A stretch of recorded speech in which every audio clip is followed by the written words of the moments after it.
नमः सिद्धेभ्यः।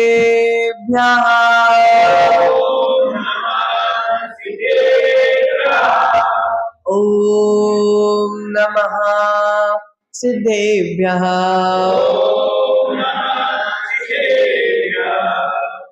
नमो अरिहन्ताणं नमो सीताणं नमो आयर्याणं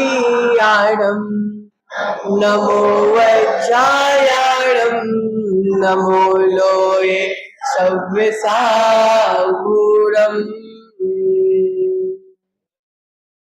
मेरे पवित्र मन में गुरुदेव आओ, मैं शास्त्र वाचन करूं प्रतिभा जगाओ।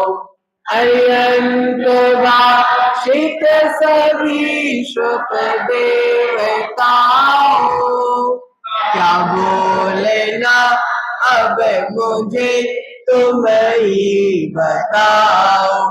क्या बोलना अब मुझे तुम ही बताओ।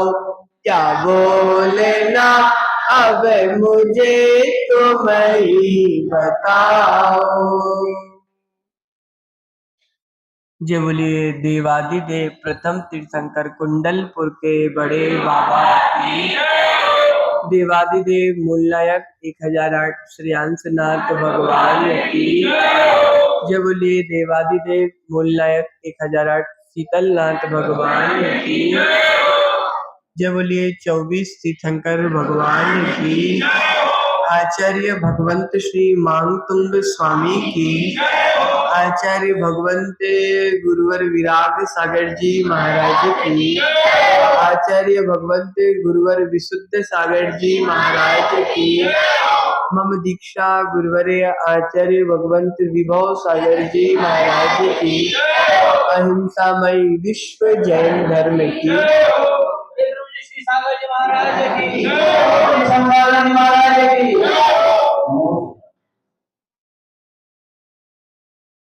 प्रियात्मन, भक्तांबर स्तोत्र की चर्चा चल रही थी। पूर्व में हमने जाना था कि पाउडर मलने से चेहरा अच्छा नहीं होता, भावों को सुधारने से चेहरा अच्छा होता है। उसी विषय में अपन आगे बढ़ते हैं और आज हम अपने भीतर छुपे हुए गुणों के विषय में जानने का प्रयास करेंगे। विषय थोड़ा सा कठिन है, लेकिन ध्यान से समझने का प्रयास करेंगे तो समझ में आ जाएगा। चलिए 14वें काव्य में प्रवेश करते हैं। संपूर्ण मंडल शशांक कला कलाप,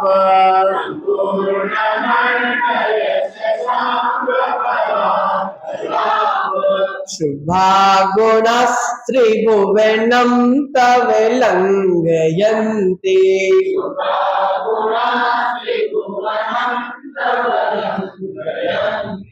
ये संस्कृता श्री जगदीश्वर नाथ मेका,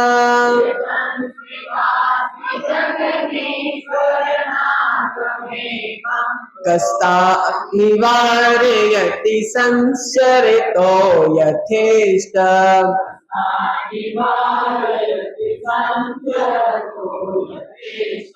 कस्ता निवारयति संसरितो यथेष्ट।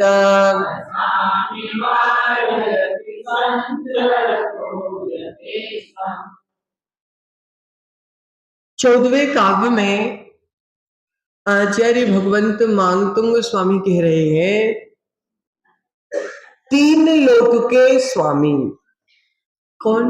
आदिनाथ भगवान। तीन लोक के स्वामी। हे तीन लोक के स्वामी, जैसे पूर्णिमा में चंद्रमा अपनी कलाओं को सर्वत्र व्याप्त करती है, अर्थात पूर्णिमा के चंद्रमा की कलाएं सारे नभ में अपने आप व्याप्त हो जाती है। पूर्णिमा का चंद्रमा देखा कैसा होता माता? बहुत अच्छा होता है ना? तो जिस प्रकार पूर्णिमा के चंद्रमा की कलाएं सर्वत्र व्याप्त हो जाती हैं, उसी प्रकार आपके ज्ञान दर्शन आदि अनंत गुण तीन लोक में व्याप्त हो जाते। किनकी अनंत गुण? आदिनाथ भगवान। प्रियात्मन स्पष्ट है उन गुणों को तीन लोक में देखो, उन गुणों ने तीन लोक में हे नाथ आपका सहारा ले लिया। गुणों ने आदिनाथ भगवान के चरणों का सहारा ले लिया। स्पष्ट है कि उन गुणों ने तीन लोक के नाथ आपका सहारा ले लिया। अब उनको स्वच्छंद विचरण करने से कौन रोक सकता है? फ्री होकर घूमने से उनको कौन रोक सकता है? अर्थात कोई नहीं रोक सकता। उसी प्रकार हे जिनेंद्र भगवान, हे आदिनाथ भगवान, आपके अनंत गुणों को, आपके अनंत गुणों को भी व्याप्त होने से कोई रोक नहीं सकता। और आपके अनंत गुण सारे लोक में आपकी प्रभावना कर रहे हैं। भक्तांबर स्तोत्र की पावन गंगा में अवगाहन करते हुए जैन धर्म के मौलिक सिद्धांत, जैन दर्शन की तत्व मीमांसा, गूढ़ रहस्यों को हम जानने का प्रयास कर रहे हैं। अरुण भाई, कैसे रहस्यों को? गूढ़ रहस्यों को, जो अभी तक रहस्य छुपे हुए थे। रहस्य तो थे, लेकिन वह रहस्य अभी तक गूढ़ थे, छुपे हुए थे।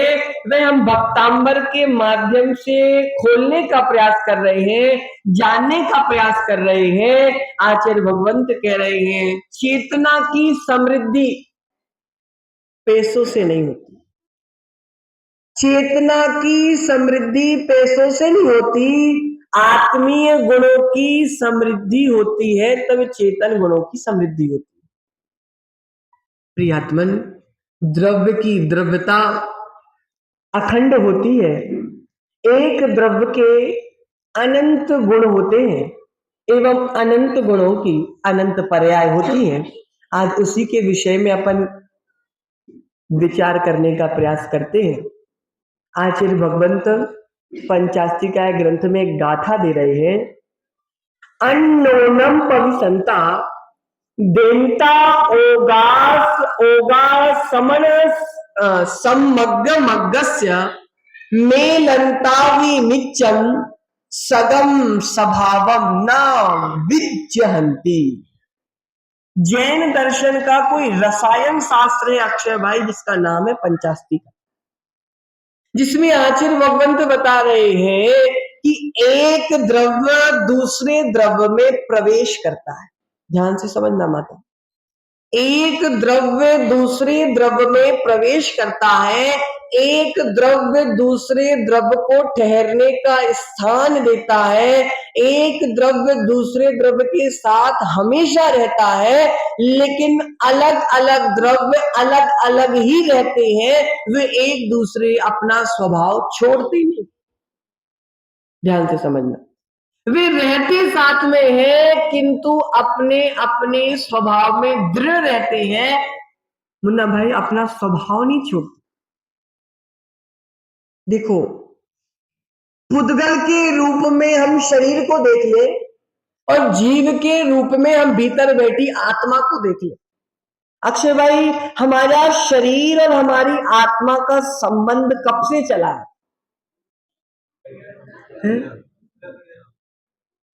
पर्याय की अपेक्षा नहीं, अनंत काल से इस शरीर का और इस जीव का संबंध अनादि काल से चला आ रहा है। कभी यह शरीर मनुष्य के रूप में हो, कभी यह जीव मनुष्य के शरीर के रूप में है, कभी यह जीव तिर्यंच के शरीर के रूप में आ जाता है, कभी यह जीव अन्य शरीर के रूप में आ जाता है। लेकिन यह जीव और शरीर का संबंध अनादि काल से चला आ रहा है। मुन्ना भाई, न शरीर ने अपना स्वभाव छोड़ा, न जीव ने अपना स्वभाव छोड़ा। हमेशा से साथ में है, मिले जुले हैं, लेकिन न शरीर अपना स्वभाव छोड़ रहा है, न आत्मा ने अपना स्वभाव छोड़ा। जाको जैसो स्वभाव, जाको जैसो स्वभाव, जाए न जी से। मुन्ना भाई, नीम न मीठी होए, खाए गुड़ घी से। क्या बोल रहे हैं? जाको जैसो स्वभाव, जाए ना जी से, नीम ना मीठी होए, खाए घी गुड़ से। गुड़ और घी के साथ भी नीम की पत्तियों को खाओगे तो भी मिठास आने वाली नहीं है। वस्तु की सत्ता ही उसका स्वभाव है, सदा द्रव्य के आश्रय से रहने वाला एवं अन्य गुणों से रहित रहने वाला जीव अद्रव्य का गुण हुआ करता है। तत्वार सूत्र में उमा स्वामी महाराज ने क्या सूत्र दिया? द्रव्याश्रया निर्गुणा गुणा। क्या सूत्र दिया माताओं? द्रव्याश्रया निर्गुणा गुणा। जो निरंतर द्रव्य में रहते हैं और अन्य गुणों से रहित रहते हैं, गुण द्रव्य के आश्रय से रहते हैं। किसके आश्रय से रहते माताओं? गुण द्रव्य के आश्रय से रहते हैं, लेकिन स्वयं निर्गुण होते हैं। द्रव्य के गुण होते हैं, लेकिन गुण के गुण नहीं होते। गुण हमेशा कैसे होते हैं पंडित जी? निर्गुण रहते हैं। माताओं, ये दीवाल है, ये किस कलर की है? सफेद कलर की है, मान लो। अर्थात ये दीवार द्रव्य है, इसका गुण सफेद है। जो सफेद है वह दीवाल है, दीवाल का गुण सफेद है, सफेद का क्या गुण है? कोई गुण। उमा स्वामी महाराज ने क्या बोल दिया? द्रव्याश्रया निर्गुणा गुणा। द्रव्य के आश्रय से रहने वाला गुण होता है और गुण निर्गुण होता है। प्रियात्मन, आचार्य भगवंत कह रहे हैं, गुण ने अपना सारा अस्तित्व द्रव्य को समर्पित कर दिया। गुण ने अपना सारा अस्तित्व द्रव्य को समर्पित कर दिया, सारा मताधिकार द्रव्य को समर्पित कर दिया। आचार्य भगवंत पंचाशती काय की 112 नंबर की गाथा में आचार्य भगवंत कह रहे हैं, पज्जय विजुदम दब्बम दव्य विजुत्ता ये पंचया नित्ति दोनम अन्नम भूदम भावम समणा परवंती। पर्याय को छोड़कर द्रव्य नहीं है, द्रव्य को छोड़कर पर्याय नहीं होता, गुण को छोड़कर द्रव्य नहीं होता और द्रव्य को छोड़कर गुण नहीं होता, एक में एक है। गुण और द्रव्य एक में एक है। इसको हम एग्जाम्पल के माध्यम से समझते हैं। तो देखो, एक बहुत अच्छा सिद्धांत आज आपको बता रहे हैं हम। द्रव्य सिद्धि के विषय में जैन दर्शन का सबसे बढ़िया सिद्धांत हम बता रहे हैं अक्षय भाई आपको। गुण पर्याय वत द्रव्यम। गुण और पर्याय वाला कौन होता है? द्रव्य होता है। अक्षय भाई, आचार्य भगवंत एक सूत्र दे रहे हैं यहाँ पे कि संसार में आपको जो कुछ भी दिख रहा है, संसार में आपको जो भी पदार्थ दिख रहे हैं माताओं, या तो वो द्रव्य होंगे, या तो वह गुण होगा, या तो वह पर्याय होगा। इन तीन के अलावा संसार में कुछ नहीं मिलने वाला। जो आपको दृश्यमान है, जो आपको अदृश्यमान है, वह या तो गुण होगा, या तो द्रव्य होगा, या तो पर्याय होगा। इन तीन के अलावा कुछ नहीं है। प्रत्येक वस्तु में लागू कर लेना, इन तीन में से ही होंगे, इन तीन के अलावा कुछ नहीं।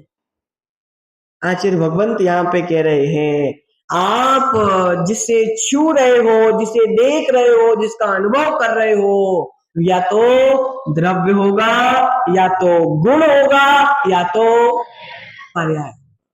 इन तीन के अलावा कुछ नहीं मिलने वाला। प्रियात्मा, प्रत्येक वस्तु के अनंत गुण हैं, प्रत्येक वस्तु के अनंत गुण होते हैं। ऐसी कोई वस्तु नहीं है जिसमें अनंत गुण विद्यमान ना हो। खुश भाई, प्रत्येक वस्तु के, प्रत्येक के अनंत गुण है, अनंत गुण होते हैं, और ऐसा कोई भी वस्तु नहीं है जिसके अनंत गुण ना हो। अक्षय भाई, चावल का एक दाना भी उठा लेना, उसमें भी अनंत गुण है।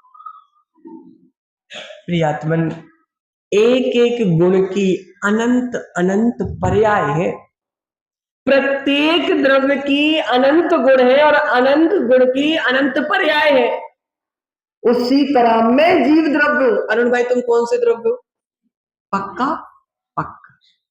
मैं, आप जीव द्रव्य हो। मुझ जीव द्रव्य के भीतर अनंत गुण है, और अनंत गुण अर्थात अनंत गुणों की अनंत पर्याय है। माताओं, हमारे भीतर जो अनंत गुण है वह या तो शक्ति रूप में होंगे या अभिव्यक्ति रूप में होंगे। कौन कौन से रूप में होंगे? या तो शक्ति रूप में होंगे या तो अभिव्यक्ति रूप में होंगे।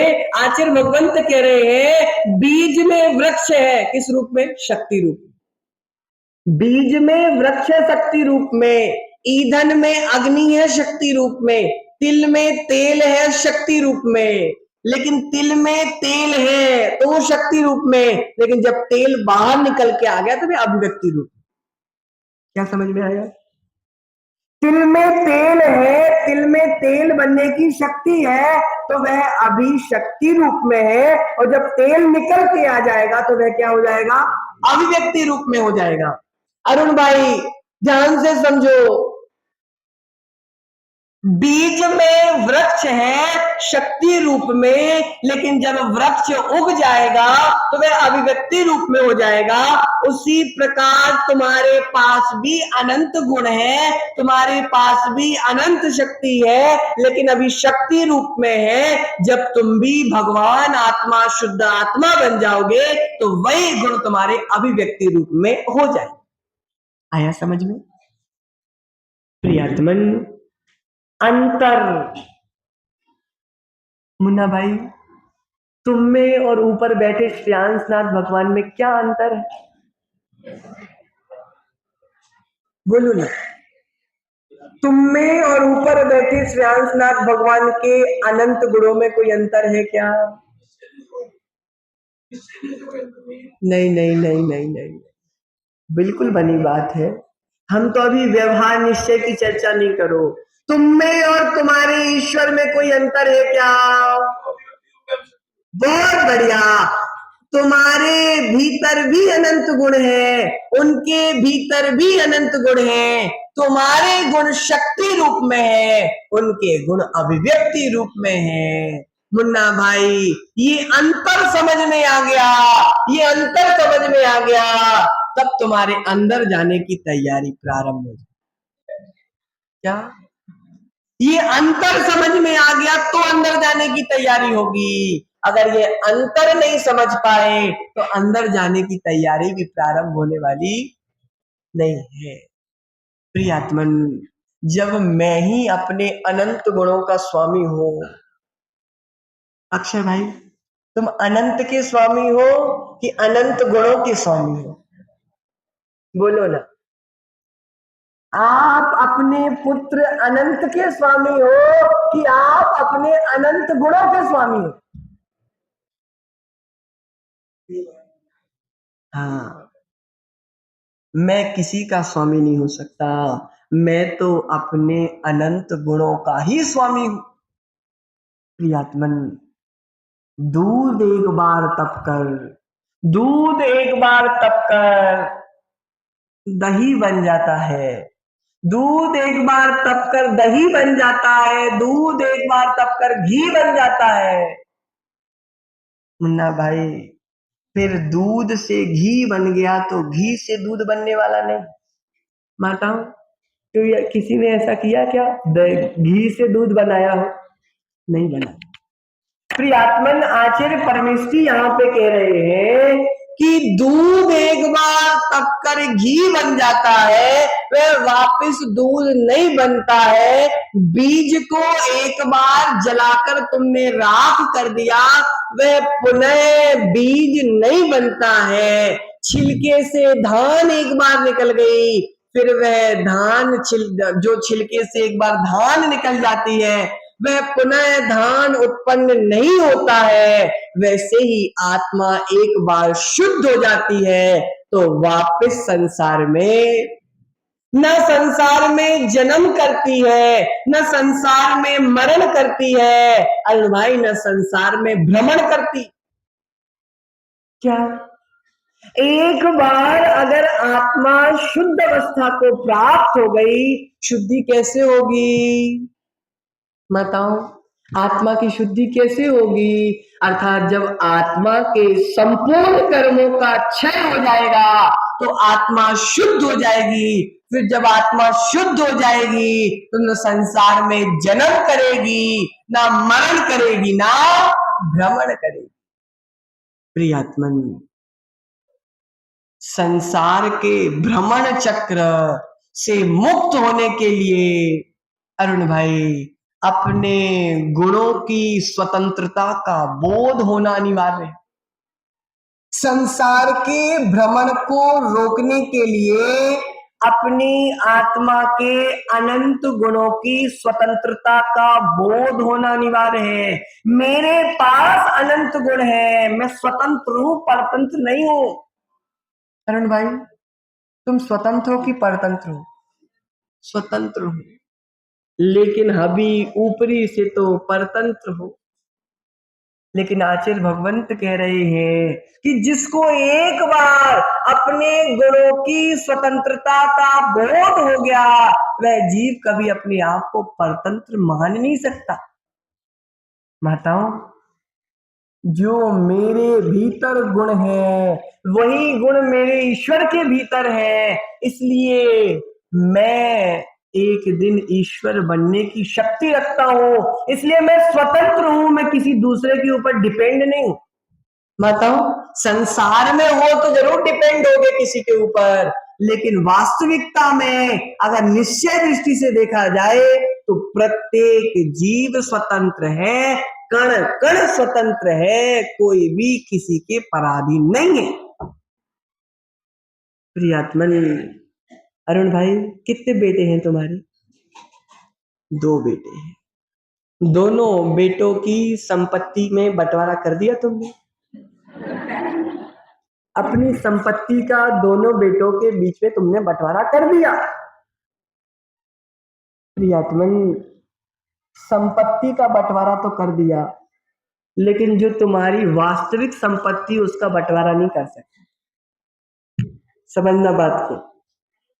तुमने पुद्गल रूपी संपत्ति का बंटवारा कर दिया, लेकिन जो तुम्हारी चैतन्य संपत्ति है, जो तुम्हारे भीतर के अनंत गुणों की संपत्ति है, उनका बंटवारा तुम 3 काल में नहीं कर सकते।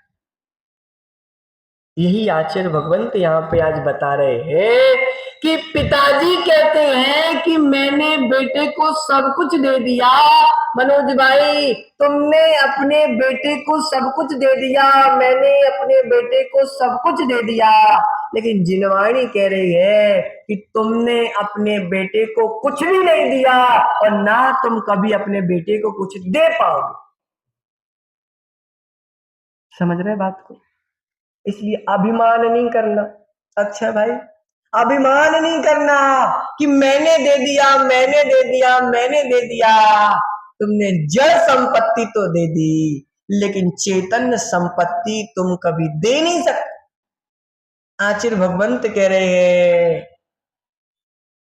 अच्छा भाई, आत्मा के तुम्हारे अनंत प्रदेश है, तुमने अपने बेटे को एक भी प्रदेश भी नहीं दे पाए, आधा प्रदेश भी तुम नहीं दे सकते, क्योंकि आचार्य भगवंत कह रहे हैं अचेतन का बंटवारा हो सकता है, चैतन्य गुणों का बंटवारा कभी नहीं हो सकता। प्रियात्मन, तुमने अपनी आत्मा से निकाल कर तुम अपने पुत्र को एक गुण भी नहीं दे सकते। तुम्हारे भीतर अनंत गुण है, अनंत गुण में से अपने बेटे के लिए तुम एक गुण भी नहीं दे सकते। इसलिए कभी अभिमान नहीं करना कि मैंने ये दिया, मैंने वो दिया, मैंने ये लिया, मैंने वो लिया। मुन्ना भाई, ये लेन देन तो ऊपरी विषय है। जिनवाणी कहती है, कर्म कहते हैं, सिद्धांत कहता है कि ये लेना और देना हमारे जैन धर्म में नहीं होता। प्रियात्मन, जब तत्व ज्ञान व्यक्ति को समझ में आ जाता है कि एक द्रव्य अपने गुण को दूसरे द्रव्य को नहीं दे सकता, दूसरा द्रव्य अपने गुण को हमें नहीं दे सकता, पुत्र पिता से कुछ ले नहीं सकता, पिता पुत्र को कुछ दे नहीं सकता, अपना अपने पास रहता है, अपना हम किसी को दे नहीं सकते और दूसरे का हम कुछ ले नहीं सकते। एक द्रव्य अपने गुणों से भरा पड़ा हुआ है। एक द्रव्य अपने गुणों से भरा पड़ा हुआ है, सामने वाले को एक गुण भी दे नहीं सकता। प्रियात्मन, इष्टोपदेश जी में आचार्य भगवंत पूज्यपाद स्वामी ने 35 नंबर की गाथा में कहा, नाग्यो विज्ञप्त मायाति विज्ञो नाज्ञप्त मिच्छति निमित्त मात्र मन्यस्तु गतेर धर्मास्ति कायवत। अरुण भाई, एक गुरु है और एक शिष्य, एक गुरु है और एक शिष्य। चलो तुम दूसरे एग्जांपल से समझाते हैं। रेल पटरी पर चल रही है, बताओ, रेल पटरी पर चल रही है, पटरी रेल को नहीं चला सकती। रेल पटरी पर चल रही है, पटरी रेल को नहीं चला सकती। देखने वाले को क्या दिख रहा है कि रेल कहां चल रही है? ओहो, रेल पटरी पर चल रही है लेकिन पटरी रेल को नहीं चला सकती। देखने वालों को दिख रहा है कि रेल पटरी पर चल रही है लेकिन पटरी रेल को नहीं चला सकती। उसी प्रकार अक्षय भाई, दुनिया को दिख रहा है कि गुरु शिष्य को उपदेश दे रहे हैं, गुरु शिष्य को पढ़ा रहे हैं, गुरु शिष्य को ज्ञान दे रहे हैं, शिष्य ग्रहण कर रहा है, लेकिन वस्तुतः शिष्य के पास स्वयं का क्षयोपशम नहीं होगा तो गुरु कितनी भी मेहनत कर ले कोई फायदा नहीं। माताओं, क्या दिख रहा है अभी कि हम आपको सिखा रहे हैं, हम आपको बता रहे हैं, लेकिन आपका क्षयोपशम नहीं होगा तो हमारी बात आप तक पहुंचने वाली। इसका मतलब है कि गुरु तो मात्र, अरुण भाई, गुरु तो मात्र निमित्त है, उपादान तो स्वयं का ही है। प्रियात्मन, यस्य नास्ति स्वयं प्रज्ञा, यस्य नास्ति स्वयं प्रज्ञा शास्त्रम तस्य करोति किम लोचनाभ्याम विहीनस्य दर्पणम किम करिष्यति। क्या कह रहे माताओं, फिर से समझाए। यस्य नास्ति स्वयं प्रज्ञा शास्त्रम तस्य करोति किम लोचनाभ्याम विहीनस्य दर्पणम किम करिष्यति। हाँ, जिसके पास स्वयं की प्रज्ञा नहीं है, जिसके पास स्वयं का प्रज्ञा नहीं है, जिसका क्षयोपशम नहीं है, उसके लिए शास्त्र क्या कर सकते हैं? जिसके पास आंखें नहीं है उसके लिए आईना क्या कर सकते? प्रियात्मन, आचार्य भगवंत ने बहुत प्यारा एक पद लिखा। अक्षय भाई सुनो ना ध्यान से, एक बहुत प्यारा आचार्य भगवंत ने पद लिखा।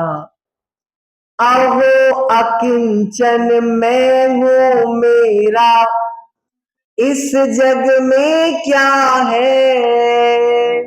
अरुण भाई, मेरे गुण तो मेरे भीतर बाहर में क्या है। अहो अकिंचन मैं हूं मेरा इस जग में क्या है। मेरे गुण तो मेरे भीतर बाहर में क्या है। यह रहस्य परमात्म कला का पूर्ण उजागर हो। मेरा अंतिम मरण समाधि तेरे दर पर हो। अहो अकिंचन, किंचित मात्र भी मेरा कुछ नहीं है, इस जग में मेरा कुछ नहीं है। अक्षय भाई, ये मकान मेरा नहीं है, ये दुकान मेरी नहीं है, ये परिवार मेरा नहीं है। मेरा क्या है? मेरे भीतर बैठे अनंत गुण ही मेरे हैं। एक ही जगह पे तुम्हारा अधिकार है और कहीं तुम्हारा अधिकार नहीं है। चाहे तुम दुनिया के कितने बड़े भी अधिकारी बन जाना मनोज भाई, तुम कितने बड़े भी अधिकारी बन जाना, लेकिन तुम्हारा अधिकार तुम्हारे गुणों तक ही सीमित है और कहीं तुम अधिकार जमा नहीं सकते। प्रियात्मन, मुझे गुरु के गुण देखना है, मुझे प्रभु के गुण देखना है। प्रभु के गुण प्रभु में रहेंगे। प्रभु के अनंत गुण है कि नहीं है? अक्षय भाई, तुम रोज भगवान के अनंत गुणों के दर्शन करने जाते कि नहीं जाते? लेकिन भगवान के एक भी गुण तुम्हारे भीतर आने वाले नहीं है। भगवान के एक भी गुण तुम्हारे भीतर आने वाले नहीं है। एक बार नहीं, दो बार नहीं, हजार बार नहीं, लाख बार नहीं, करोड़ बार भगवान के दर्शन कर लेना, लेकिन एक भी गुण तुम्हारे भीतर आने वाले नहीं है। गुणों को देखकर तुम्हें अपने गुणों को ही प्रकट करना पड़ेगा। प्रियात्मन, गुणों का पैसों का लेन देन चल सकता है पंडित जी साहब, पैसों का लेन देन तो चल सकता है, लेकिन गुणों का लेन देन हमारे जैन सिद्धांत में नहीं चलता। प्रियात्मन, गुरु निमित्त बन सकते हैं, लेकिन ज्ञान तो शिष्य को स्वयं प्रकट करना पड़ता है। सबसे हटकर सिद्धांत है अक्षय भाई हमारा जैन सिद्धांत, सबसे हटकर सिद्धांत है हमारा जैन सिद्धांत। ना ऐसा सिद्धांत कभी था, ना है और ना भविष्य में कभी होगा। सबसे यूनिक सिद्धांत है जैन सिद्धांत। प्रियात्मन, आचार्य भगवंत कह रहे हैं, पानी तुम पिला सकते हो, भोजन तुम करा सकते हो, पुद्गल का लेन देन तो अरुण भाई कर सकते हो, लेकिन अपनी चैतन्य गुणों का लेन देन तुम नहीं कर सकते। प्रियात्मन, निज के गुण निज में है चेतन, तू पर में क्यों भर माता है। अरुण भाई तुमसे कह रहे आचार्य भगवंत, स्पष्ट तुमसे कह रहे, यहां पे लिखा है कि श्रम सागर जी अरुण भाई को ध्यान से समझाना। क्या बोल रहे? निज के गुण निज में है चेतन, तू पर में क्यों भरमाता है।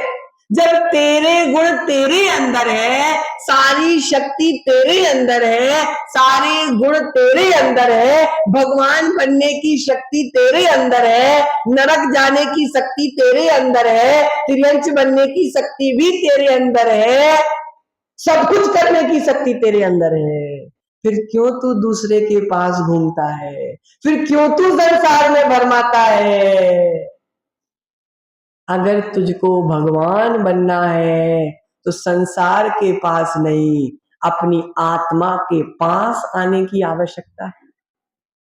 प्रियात्मन, मेरे गुण मेरे भीतर है, जो जो मेरा है अक्षय भाई, जो जो मेरा है वह मेरे पास है। जो जो मेरा है वह मेरे पास है, जो जो मेरा नहीं है वह मेरे पास भी नहीं है। जो रूठ जाए, टूट जाए, फूट जाए, छूट जाए वह मेरा है ही नहीं। बताओ, जो रूठ जाए, टूट जाए, फूट जाए, छूट जाए वह मेरा है ही नहीं। अब बताओ क्या बचा तुम्हारा इस संसार में? तनिष भाई क्या बचा इस संसार में? कुछ भी नहीं बचा। आचार्य भगवंत कह रहे हैं, जो मेरा है, जो मेरा है माता, जो मेरा है वह ना रूठेगा, ना टूटेगा, ना फूटेगा और ना कभी छूटेगा। प्रियात्मन, पुद्गल मेरा था ही नहीं, और पुद्गल इसलिए छूट जाता है, मात्र चेतन मेरा था, इसलिए चेतन ना रूठता है, ना टूटता है, ना फूटता है, और अक्षय भाई ना छूटता है। प्रियात्मन, पराई आत्मा के गुण मेरे हो नहीं सकते, और मेरे गुण पराई आत्मा के हो नहीं सकते। अनंत गुण आत्मा के हैं, लेकिन अरुण भाई तेरा मोह ने तेरे अनंत गुणों को ढाक लिया। तेरे आत्मा में अनंत गुण है, लेकिन तेरी कषायों ने, तेरे राग द्वेष रूपी परिणामों ने तेरे अनंत गुणों को ढाक लिया। हमने एक दिन, किसी दिन एक और एग्जाम्पल दिया था कि कोई वस्तु रखी हो, उसके ऊपर कपड़ा डाल दिया जाए तो वस्तु दिखती नहीं है, लेकिन वस्तु है कि नहीं है माताओं? कोई वस्तु है, वस्तु के ऊपर कपड़ा डाल दिया तो वह वस्तु दिख तो नहीं रही है, लेकिन वस्तु है कि नहीं है? वस्तु है। उसी प्रकार मेरी आत्मा के अनंत गुणों के ऊपर ये राग द्वेष रूपी मोह रूपी कपड़ा लगा हुआ है, वह गुण मुझको दिख नहीं रहे हैं, लेकिन वह गुण मेरी आत्मा में थे, हैं और सदा रहेंगे।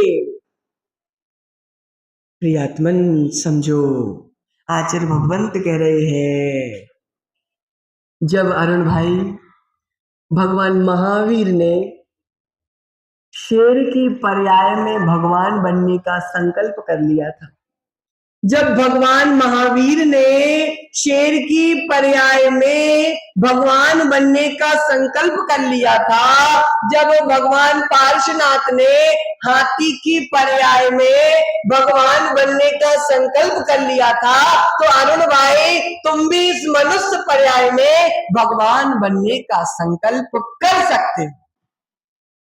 लोग बच्चों को क्या सिखाते, बेटा बड़े होके तू डॉक्टर बन जाना, तू बड़े होकर इंजीनियर बन जाना, तू बड़े होकर पुलिस बन जाना, तू बड़े होकर अधिकारी बन जाना।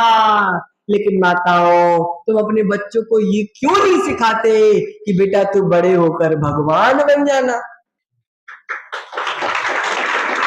कोई नहीं सिखाता, लेकिन छोटे से ही संकल्प होना चाहिए। अरुण भाई तुम संकल्प लो, आज मैं भगवान बनूंगा।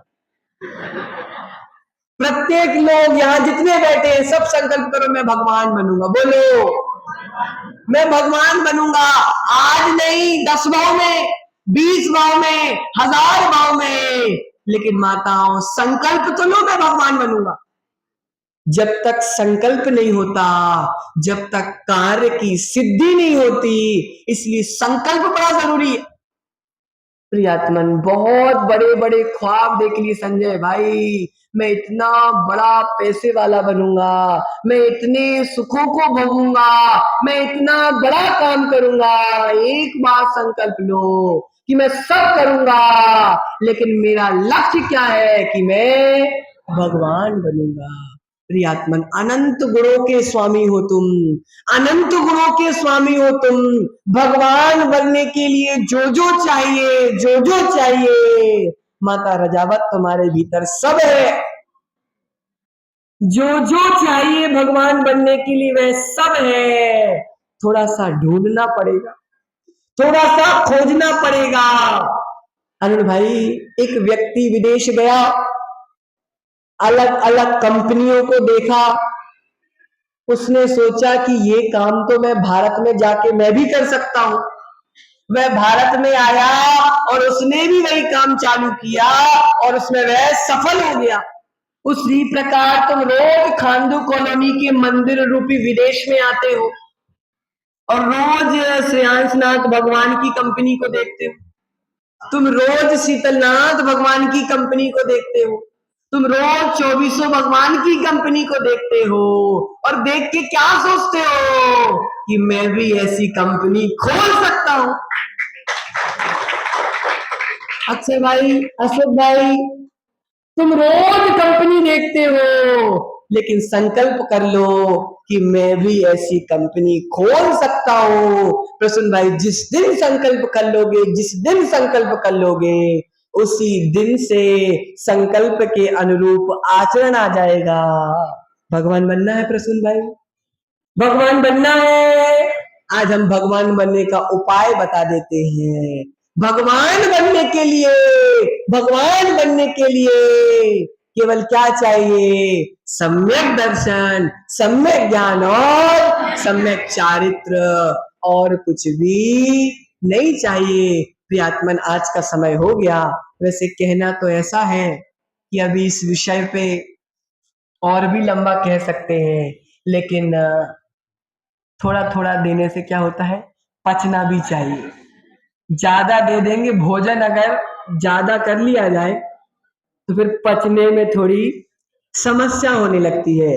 इसलिए आचार्य भगवंत कह रहे हैं कि जब शेर की पर्याय में भगवान महावीर ने संकल्प कर लिया था कि मुझे भगवान बनना है, जब हाथी की पर्याय में आदिनाथ भगवान, आदि पार्श्वनाथ भगवान ने संकल्प कर लिया था कि मुझे भगवान बनना है, जब भील की पर्याय में संकल्प कर लिया था किसने? महावीर भगवान ने, कि मुझे भगवान बनना है, तो अरुण भाई तुम इतने प्यारे प्यारे जैन कुल को प्राप्त करके भी संकल्प कर लो कि मुझे तो भगवान बनना है, संकल्प हो जाएगा। तो एक दिन संकल्प की सिद्धि भी पक्का पक्का हो जाएगी। हे तीन लोक के स्वामी आदिनाथ भगवान, जिस प्रकार पूर्णिमा का चंद्रमा, पूर्णिमा के चंद्रमा की कलाएं सारे नभ में व्याप्त हो जाती है, उसी प्रकार आपके ज्ञान दर्शन रूपी अनंत गुण सारे जगत में व्याप्त हो चुके हैं, एवं स्वच्छंदा पूर्वक फ्री होकर आपकी प्रभावना कर रहे हैं। जिन गुणों ने आदिनाथ भगवान आपका सहारा ले लिया, उन गुणों को स्वच्छंद पूर्वक विचरण करने से कौन रोक सकता है? अर्थात कोई नहीं रोक सकता। अरुण भाई, तुम्हारी प्रभावना कोई नहीं करेगा, तुम्हारी प्रभावना तुम्हारे भीतर बैठे अनंत गुण ही तुम्हारी प्रभावना कर सकते हैं, अन्यथा दुनिया में कोई नहीं कर सकता। इसी मंगल भावना के साथ आचार्य भगवंत गुरुवर मानतुंग स्वामी की, आचार्य भगवंत श्री विभव सागर जी महाराज की